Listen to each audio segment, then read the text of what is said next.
Good morning, Southwest Florida. I'm Bri Walling. This Naples Herald Morning Report is sponsored by our friends at Fusillo Kia of Cape Coral. This morning, we'll tell you about lawmakers descending to South Florida to push for mental health initiatives, Black Panther making a blockbuster debut over the weekend, and more. Today is Monday, February 19th, and this is the Morning Report. Like Floridians throughout the state, legislators in the Capitol were reeling as details of the Douglas school shooter's troubled past emerged. In less than 24 hours after he killed 17 people, a top state senator released a plan to steer $100 million to public schools for mental health screening and services and to boost funding for school safety programs. Senator Bill Galvano is also exploring what, if anything, lawmakers can do to prevent the sale of guns to people like him. Galvano's proposal would more than double $40 million now earmarked for a Senate plan that would create a special category for the mental health in the annual funding formula for Florida's 67 school districts. Under the proposal, school districts as well as charter schools would have to develop mental health plans to include partnerships with at least one community program or agency to provide prevention, diagnosis, and treatment services for students. The services would be aimed at reducing social, emotional, or behavioral problems in at-risk students and could deal with issues such as bullying, trauma, and violence. The Senate's proposed $87 billion state budget for the upcoming year also includes a $13 million increase for safe school funding. The House budget proposal keeps safe school funding at its current $64 million level, which is 10% less than the state gave to the school districts for the program a decade ago.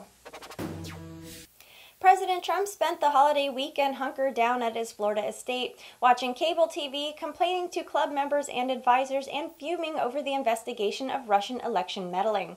In a marathon series of furious tweets from Mar-a-Lago, Trump vented about Russia, raging at the FBI for what he perceived to be a fixation on the Russian investigation at the cost of failing to deter the attack on a Florida high school. He made little mention of the nearby school shooting victims and the escalating gun control debate.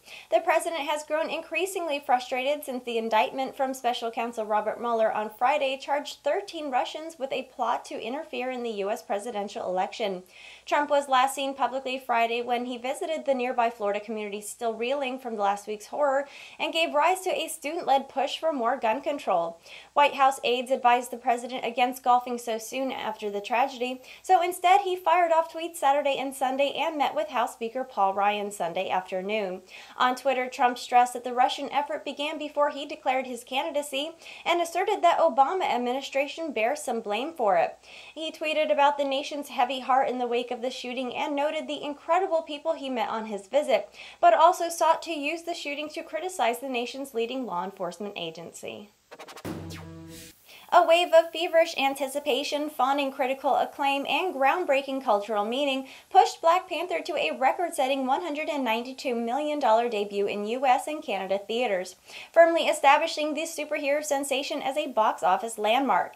The Marvel film blew past expectations to become the fifth highest-grossing debut ever. Ryan Coogler's film, which cost about $200 million to make, is the most expensive movie with a largely black ensemble and among the few to be centered on a black superhero. The strong opening suggests Black Panther will easily set a box office record for films directed by a black filmmaker. The previous best is Sidney Poitier's 1980 comedy Stir Crazy. Black Panther set pre-sale records and saw lines around theaters over the weekend, including some who came costumed for the event, giving legitimacy to the blockbuster title. The movie has been hugely acclaimed with a 97% fresh rating from Rotten Tomatoes.